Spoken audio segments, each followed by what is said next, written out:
So recently, there's this new docuseries that I think it's out on Netflix right now that just come out. It's called Quiet on Set, and it's about Nickelodeon and some of the big things that happen behind the scenes and the abuse and all this stuff.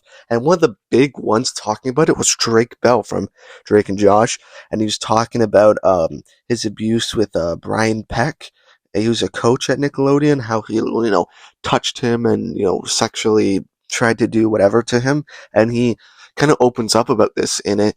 And after the show, he kind of opened up about it a lot, and it brought a lot of eyes towards that. And it's been a huge thing exposing Nickelodeon right now. And with all of that happening, we got an interesting thing from Dan Schneider. And if you know, you might know. But if not, there's a lot of things that happen with Dan Schneider. He's, a really big creep and stuff, and he ran Nickelodeon, and he said to have done, like, a lot of bad things. Just be a really weird dude, and have just be a really creep on set, and touch a lot of the girls or whatever, and, yeah.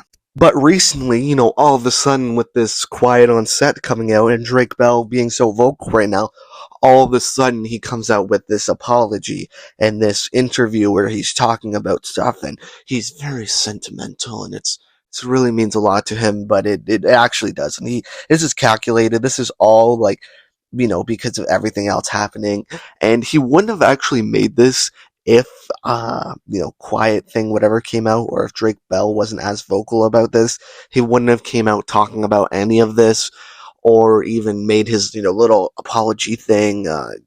It's just awful. Talk about the massages. Okay. Watching the content yesterday, it was disturbing. It was wrong. It was wrong that I ever put anybody in that position. It was the wrong thing to do. I'd never do it today. I'm embarrassed that I did it then.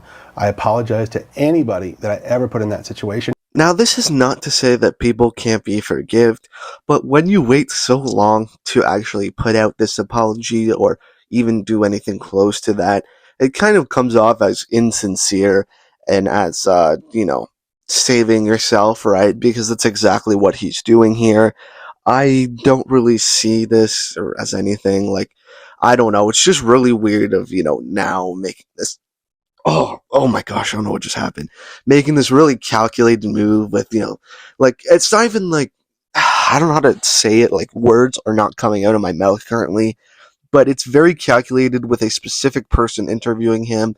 It's very all coming together in a certain way to see him in a certain way. And if he really didn't, thought that was wrong or whatever, he would have came out earlier, would have said something earlier, or, even when he did it, he would have realized, oh, I'm a creep. Dan, talk to me about the writer's room. From what I saw, not cool. No, and I don't mean to cut you off, but if I can cut right to the chase, let me just say, no writer should ever feel uncomfortable in any writer's room, ever, period, the end, no excuses. Dan, yes, Dan, it is wrong. I'm glad you know that it's wrong all this time ago to, act really inappropriately towards your writers, offer them massages in exchange for other things, and, kind of potentially, do stuff with their salaries, but, that's another talk. Cut it. I want my shows to be popular. I want everyone to like. The more people who like the shows, the happier I am. Yeah. So if there's anything in a show that needs to be cut because it's upsetting somebody, let's cut it. So I think it's big for you to say with your work, if it's viewed as that today, you don't have a problem. Cut it. Cut it. I mean, that's a solution. The last thing I want to ever do Yeah. is put any content in a show that's going to upset my audience and make them want to turn off the TV. Why would I ever want to do that? That makes sense. This was supposed to be him talking about, like, inappropriate jokes and stuff like that, but it doesn't matter at this point, right? He's got made whatever his amount of money and all this, and made his fame, so it doesn't even matter to him now. So he could say cut it and do this and that because it doesn't affect him anymore.